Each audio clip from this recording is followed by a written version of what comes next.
Well, hello, everybody. We are back. We're back. Yep.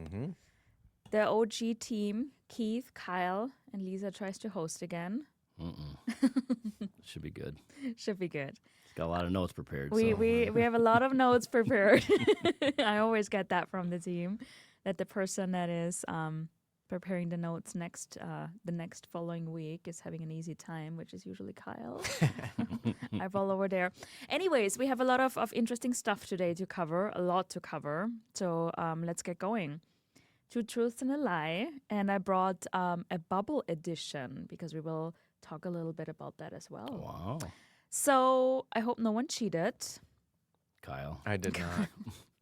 Kyle is the usual You suspect joke here. about it once and you never let it go. Exactly.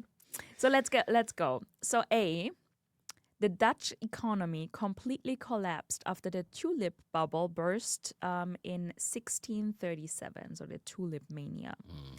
The term bubble was first used after the 1720 South Sea crisis in England.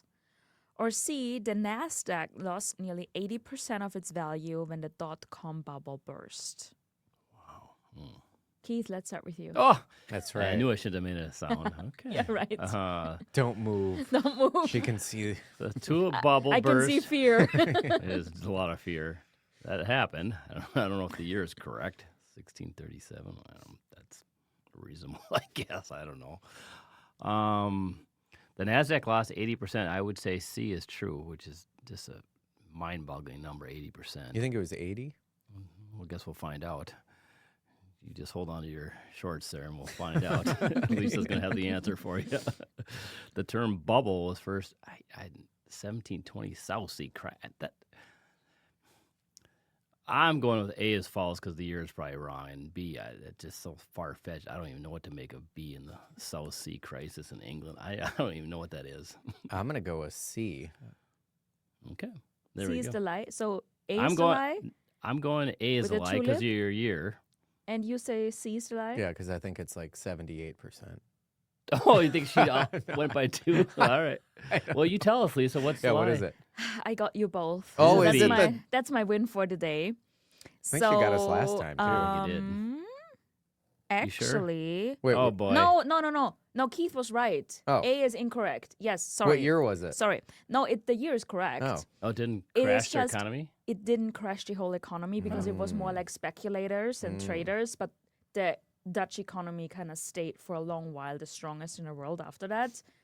And it didn't collapse the whole economy. It was very much, even though we knew it's one of the first bubbles and it was like bad, it was just, contained to traders. What and was the speculators. South Sea crisis? What was that? And how did bubble get linked?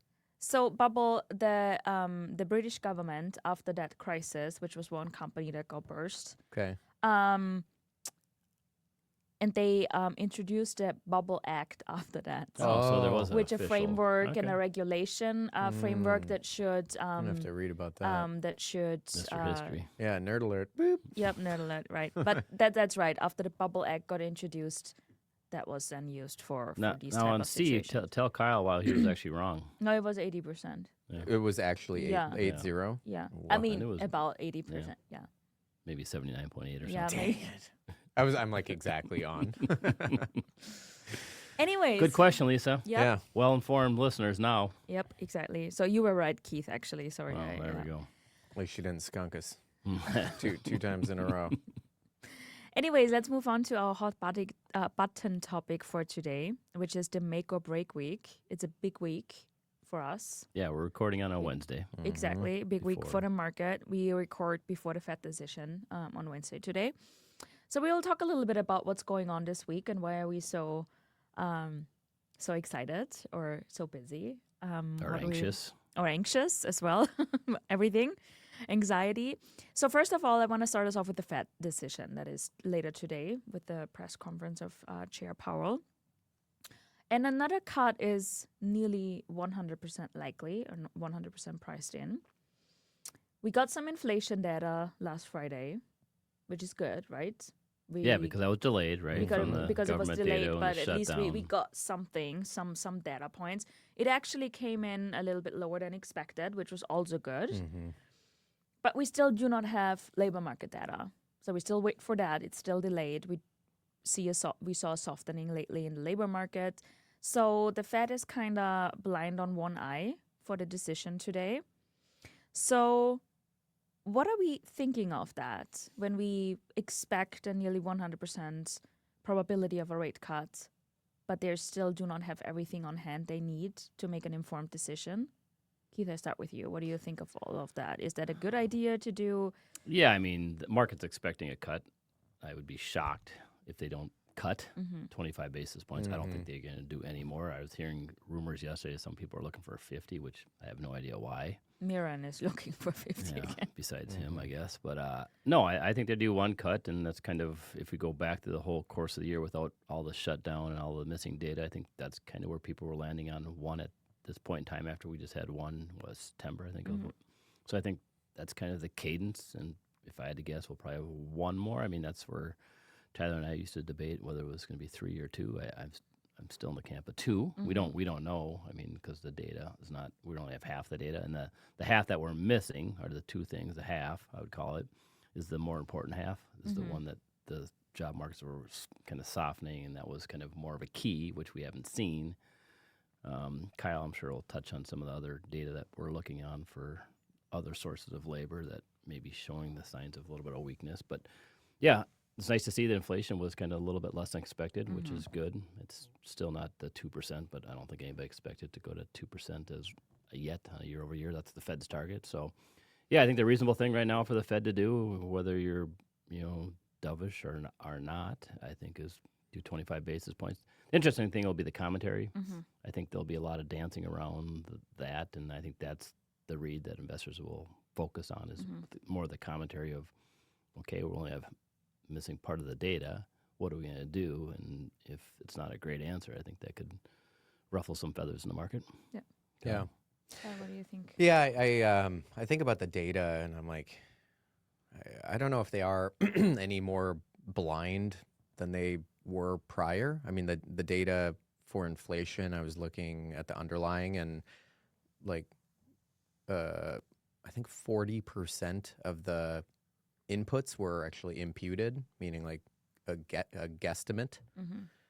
Which is crazy, right? Which is nuts. A lot of people don't know that. Yeah. So, but and the but, survey work is small, right? And some of the stuff. If you look at the percentage of imputation over the last like decade, it was kind of like 15 to 20% pretty consistently, and then it has jumped up that much. Yeah, but it jumped up, like a year ago. That's what I mean. Not yeah. Recent, so it's not recent, but it's just it was like a step change, and it's just continued. So I don't necessarily think that that's the only place they're getting the data. And then likewise, you look at the labor market, and like official statistics are missing from the BLS, but that doesn't mean that other data is not available. So for instance, I saw yesterday a kind of a list of recent layoff announcements, and I think it's worth just kind of ticking through a couple of them, because I saw the list and I was like, oh, I guess I didn't realize how many just in the last couple weeks there have been. So recent layoff announcements, you've got UPS yesterday, 48,000 employees. It's a huge number. Amazon a couple days ago said it was going to be 30,000 employees on Reuters, and then they backpedaled and it was like 14,000. But for now, they probably cut that number in half because they don't want to be known as the jobs destroyer. Right away, at least. Intel, 24,000 employees. Nestle, 16,000 employees. Accenture, 11,000. Ford, 11,000. Novo Nordisk, 9,000. Microsoft, 7,000. PwC, 5,600. Salesforce, 4,000. Paramount, 2,000. Target, 1,800. Kroger, 1,000. Applied Materials, 1,500. Meta, 600. So that's a lot of people. Yeah. So that's just normal people aggregating, going through earnings calls, looking, following the news. So you can't tell me that the Fed is not looking at data. They're not seeing, they're not understanding. It might not be as 2020 vision as it was, but there's definitely, it's no different than the way that we work, right? Yep. You're working in gray spaces, looking at ways to invest or change portfolios or things like that. And if some of the data is missing, are we not doing anything? No, we're finding new different sources to be able to make decisions in an effective way. Right. So I think they're doing the same thing. And I would say I would agree with you. Labor is definitely labor is going to be the major focus here. So I definitely think they cut. Polymarket showed 99%, so priced in for sure. 1% is a 50 bip cut. Can we then assume if they give us the 25 bips cut, that whatever sources they're using, whatever surveys, whatever they're using for the labor market data instead the actual data, can we assume, okay, the labor market continued to weaken and that's why they cut? Because their commentary of them will be probably also very careful because they probably will not disclose, oh, hey, we looked at that. I think that'll be data dependent. Because it's not an official data, but would it be like an evidence if they cut today?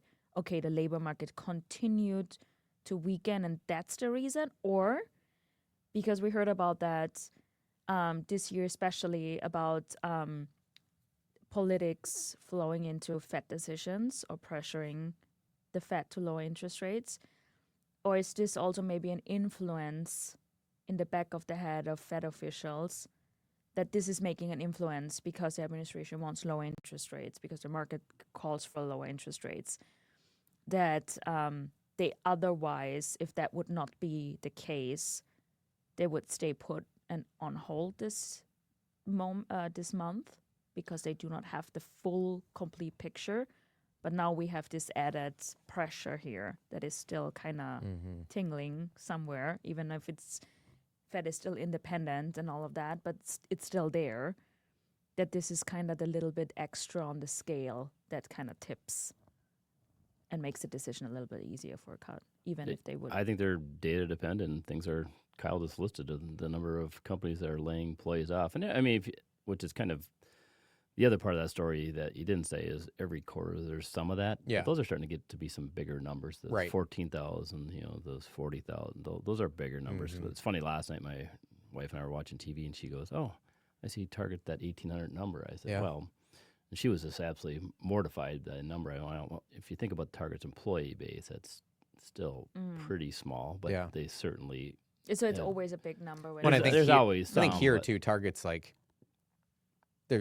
there's a special place in Minnesotans' mind. Oh, for sure. That's whatever she was reading on her scrolling through whatever news. So that was and a lot of part people of it. in Minneapolis will be impacted by that. So that's and that's what she goes. I said, well, it's a small percentage. She goes, well, what if you're one of the? I said, yeah, it's certainly not good. Yeah.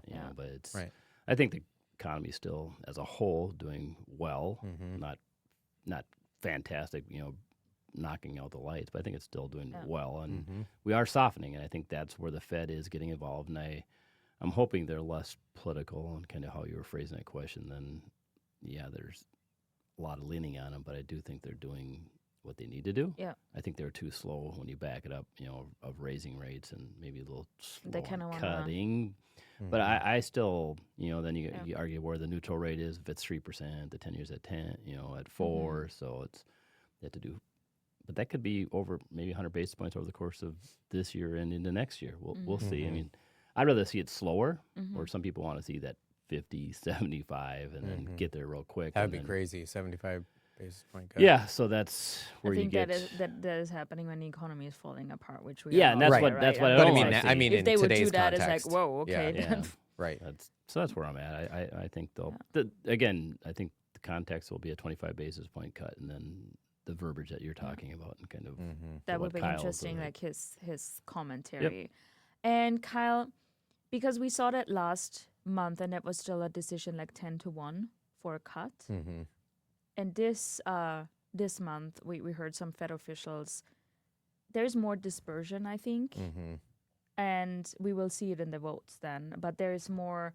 Okay, the one camp is like, okay, we need to wait because we do not have the full set of data, even if we have some data and all of that, but we do not have the official full set of data and full influence. So we kind of hold, we wait. And the other camp is saying, hey, inflation is not there yet, but it ticked down a little bit last month. We are in the right direction. Tariffs are still not, flowing into what we thought we would. Labor market on the other side, we can expect to continued softening even without the data. We need to keep going with cutting to not be behind the curve again, to your point. So do you think we will see more of that dispersion between In the dot Fed plot? officials, and that might give a little bit an indication for December? Yeah, I could see that happening. Again, I don't know the full, like, I don't know how the sausage is made over there in terms of how they come to their conclusions, but I'm sure that there are some that are extremely data dependent, and if the standard economic channel of what they're used to looking at is missing, that they might just be paralyzed and say, well, I'm just going to wait. This is what we're used to. We don't have it, Right. so let's don't do anything. Right. That being said, I actually don't think that will change the trajectory of what happens. I believe we'll see a cut today, and I believe in December we will also see a cut. Okay, perfect. That's to the Fed. Now move on a little bit to the earnings season. Now the fun stuff Now begins. now the fun stuff. So we have the Fed out of the way, now the fun stuff. So earnings season so far is off to a strong start. We discussed it last week as well. We had some more companies reporting since then, and I don't want to dive too deep into it, but there's like both the percentage of S&P 500 companies reporting positive earnings, and the magnitude of these surprises is above 10-year average. And it would be, if everything stays how it is, it would be the 9th consecutive quarter of earnings growth. And we would stay of an quarterly earnings growth of 9.2%, which is far above averages. That is impressive. But on the other side, we have some fun stuff coming up today and tomorrow, actually, with a lot of the Magnificent Seven names reporting their earnings. A lot of big cap tech. Today is Meta, Microsoft, Alphabet, all after the close. And Thursday, tomorrow, is Amazon and Apple, which we watch closely. We had Tesla already from the Magnificent Seven. And again, there's discussion if they are still in there or not. Officially, yes. They reported last week. And then NVIDIA is always the last one. Always the special treatment here. And that's why I kind of called the segment like make or break week, right? Because given the weight of these names within the S&P 500, given the expectations for them versus the other 493 companies, they need to deliver again. So I want to talk a little bit about what company are you specifically excited for, looking for. What do you generally think of this earnings season, maybe to prior ones when it comes to expectations? I start with you, Kyle. It's a little open question, so take it from here. I would say, I mean, the 6 that will be reporting by tomorrow, I mean, that's, 32% of the market cap? I mean, that's a big chunk. For me, in my coverage, I mean, we own a couple of these names, but, more of the value tilt. So, for me, I don't, obviously I'll watch them, but I don't need to take big bets on any of these. I think the dynamic in general, in terms of like, if there's a risk or disappointment for earnings, I actually don't think it's going to be a big deal. It's not going to be like a 20, 30, 40% drawdown, Let's hope not. like you're seeing in Pfizer this morning. It is, I feel like there's so much passive flow into these names. There's so much crowding on the street, on the sell side. There's just,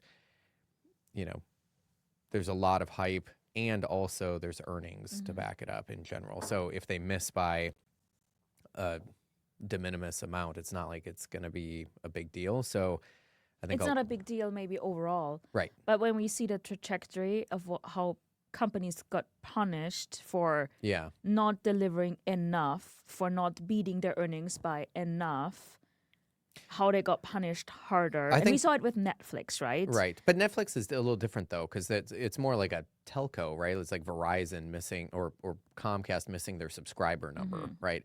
Versus like Meta, Microsoft, Apple, Amazon, Google, or Alphabet, there's a long-term growth trajectory around AI CapEx and the growth of this new technology that hasn't even, it's a baby in the crib right now. So versus Netflix is not like That it's was more apples and one, oranges. yeah, that was a one-time Right. So off. I but think people fairly say these are not quote unquote price for perfection. Like I think there's definitely, and Keith, he's the growth guy, so you have a way clearer vision and a history because you've been doing growth forever. So Forever, yeah. understanding how that market dynamic has shifted in that style vertical and kind of what leeway is given is very, very different, I think, with these names. Versus Versus the Smaller, other mid-ish. 493. Yeah, like if you are a small or a SMID growth name and you miss, I think you're going to get punished. Yep.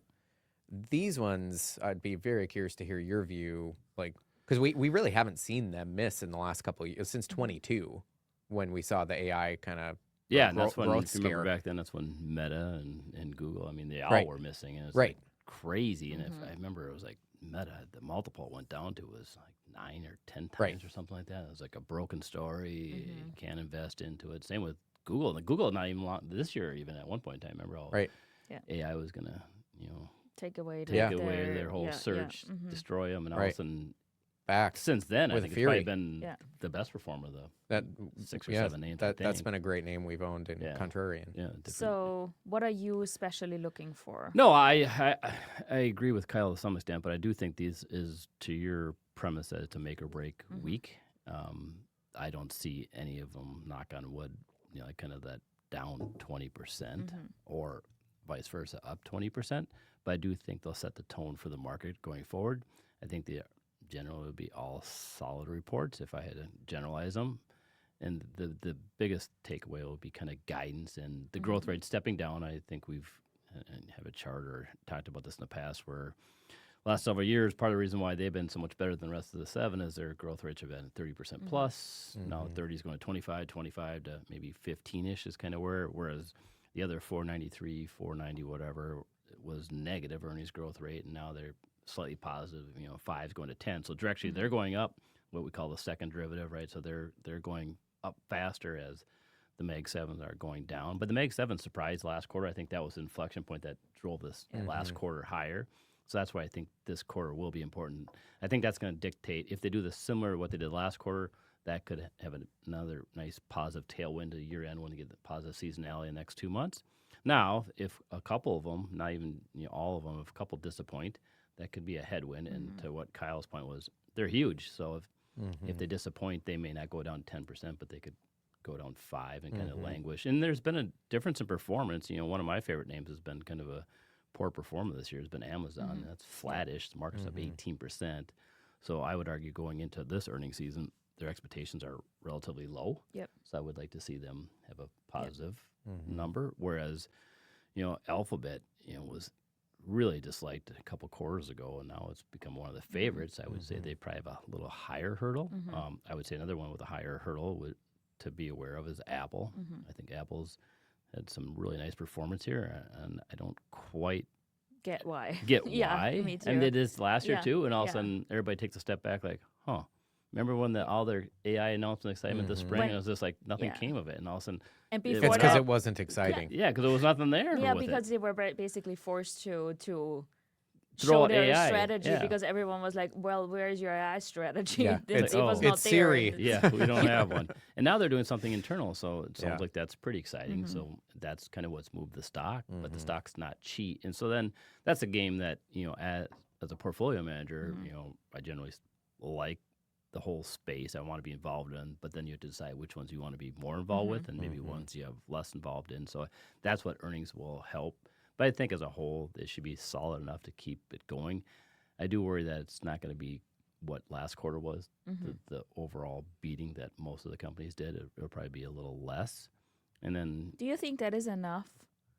I Because expectations are so high that they beat, but not by enough.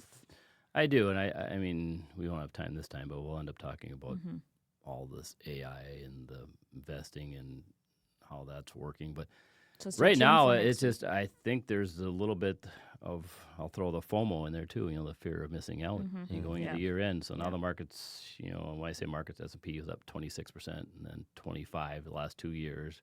This year we're up 16, 18, depends on the last couple of days. So if you're up 18%, you don't own some of these names. They start You need moving. to catch up You need to and, catch up. So I don't. And Kyle's point, they're so big in some of these passive ETFs that I would say that they're a slight tailwind behind them to go into year end. But this earnings season, if there's where I could be wrong, is if all of a sudden, oh yeah, things are great. Maybe we have to lay off more employees. Maybe our margins are a little less because we're investing. We're spending so much capex. Yeah. I mean, that's one advantage these guys have versus other companies, that they can spend so much just because they cash flow so much. So it's like, it's different than past where you're borrowing to, and your margins really get hit. They have the cash flow to do it. Well, I think on your FOMO comment, it is interesting because I sent this chart yesterday, the retail buy imbalance, retail, and we've talked about this a lot, but there was on the chart, it was basically 2019 to, what was it, 2018 to 2021, the retail buying, that passive kind of like purchasing of ETFs and that kind of thing, was like a 0.17 R squared. And so a loose correlation with the market in general. And post that, it's like a 0.8.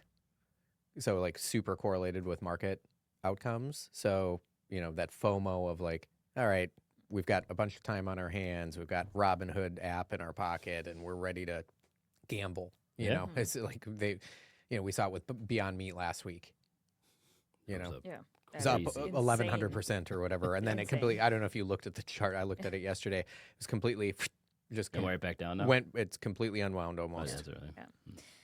Let's talk a little bit about that spending that you mentioned before, because AI spending among all the hyperscalers, all the big boys, is expected to be $385 billion this year and $457 billion next year. So we are even ramping up from this year. There's no slowing down. Even if some companies say, hey, we have some efficiencies, we probably, hit the high end. But overall, as an aggregate, they're spending even more next year.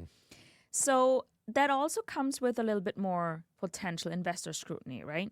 Because investors are like, we're patient so far. I mean, expectations are high, but they were like, okay, we maybe do not see a whole lot of returns so far, except, some efficiency increases, some ad spending. Meta also already saw some good returns from it. But compared to what is spent, we are still in a very early innings, right? And we are still like, okay, we have to build the infrastructure. We have to build all of this out until we see some returns. And investors have been patient, but that might turn at some point where they want to have more returns, also given that they have the cash on hand to do it. But that cash pile is dragging down a little bit already. Then earnings growth is slowing. So we have all of these things where we're like, okay, we spend even more, but on the other side, earnings are slowing. The cash pile is coming a little bit down. So at what point, and then there was an MIT study that came out that said basically that ruffled some feathers, where it said, okay, I did not really have like a huge impact so far. So when do you think will investors demand more? And there's also talks about that, right? When does this shift happen, when they really want to see results other than just, okay, we just spend, and that's fine because that's the technology and that's the future and where it's going. But what point do they really need to see something that they kind of keep going? If you're looking for a time, I would say it would be next year. It won't be this year that people will start. I think, backing up that, $385 billion in CapEx, I think we had a conversation beginning of this year in the podcast that I thought we would have peaked already. Yeah. Yeah. So we haven't, which surprises me, which has certainly been positive for. And there was some commentary that this was the peak. Yeah, I Some mean, because commentary we had about the same some conversation we could have companies had and all, 9 months ago, and then Yeah. that's why. But I do think you're finally starting to see some pretty massive numbers that you're going to start seeing. Just law of large numbers. You have to start slowing down, and then your percentage of your capex, or as long as you're cash flowing, and you got a bunch of revenue coming in from other sources, it's fine. At some point in time, the rubber's going to meet the road, and I think that's next year. And it doesn't even have to be a bad thing. It just maybe it just normalizes. Maybe it stays at 300 billion or something, which is a massive number. It's The reason so they spend massive. so much right now is just to create that moat between them and somebody else. But there could be some disruptive technology. We talked about DeepSeek and how that changed the game changer, and all of a sudden, oh man, we found a different way, a cheaper way of having this AI, whether it's chips or power, and all of a sudden that capex number could get cut in half. It's like, okay, then we don't need to spend as much. So that's what I'm looking for.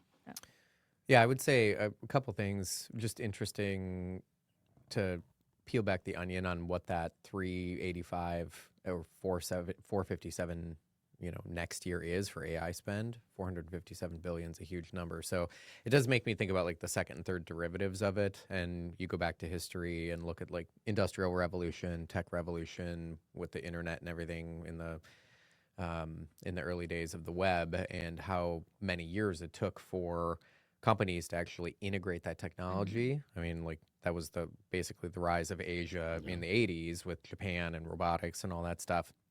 And then you had in 2000s, leading up to the tech bubble, it wasn't just the capex from kind of the main players. There were a couple main players, Cisco and and Oracle and others like that. But I do wonder, because this AI supply chain is very robust. You've got the utility operators in there that are powering the data centers. You've got the engineering construction firms that are building, and all the concrete and all the steel and rebar and all the wiring and all the stuff that goes into them. So I do wonder what that is, and as it continues to develop, these companies build the moats, and you see these huge numbers from the Mag 7, what proportion is, how fast does that shift from Mag 7 spending to others? And then when does the business efficiencies come in? So for that MIT study saying, like uncertain returns, I think I mentioned this on the podcast a couple months ago, talking about there was a study of coders, that were just given a task to code on their own. And then they had a similar complicated task that was AI assisted. And then they were asked afterwards, just anecdotally, like, do you feel you were more efficient or not with AI? And all of them said, oh yeah, way more efficient with AI. And then it turned out that they were 20% slower using AI than they were doing it on their own, and they were equally accurate. And so it was actually worse to use AI than it was to not. It was just a perception thing. So I think it's just way too early to judge, because it's kind of like embedding the internet. Think about how different the internet is today than it was in 1999. Yeah. Like, if you ever gone to the Wayback Machine on the archive, you can go look at Google's or Amazon's website from like 1999 or 2001 or whenever it was. It is atrocious. Like, it's crazy. So I think too early to tell. It'll be interesting to see, and I think it creates opportunities elsewhere down in the smaller cap names. So as you see the spending, the law of large numbers start to go down, we're already seeing this, and I've talked about this in a variety of ways, with small and mid caps creating an opportunity where earnings growth goes from negative teens this year to plus 45 now, 2 years out, and that those revisions keep growing and growing. And I think that creates an opportunity to shift from the big guys to others. Well, that's a perfect That's ending a for lot of today. good information today, wasn't it? I mean, we haven't covered even half of our content, But so we will in part 2. We will in next part 2. week. So That might be broke out in part 3, I think. yeah. So for all our listeners, stay tuned for next week, because we will talk a little bit about AI bubbles. So, which is very Nice interesting, preview. and AI circularity and what it all means, and why it's important to look a little bit deeper into that as well. So stay tuned for next week and be back. And until then, take care.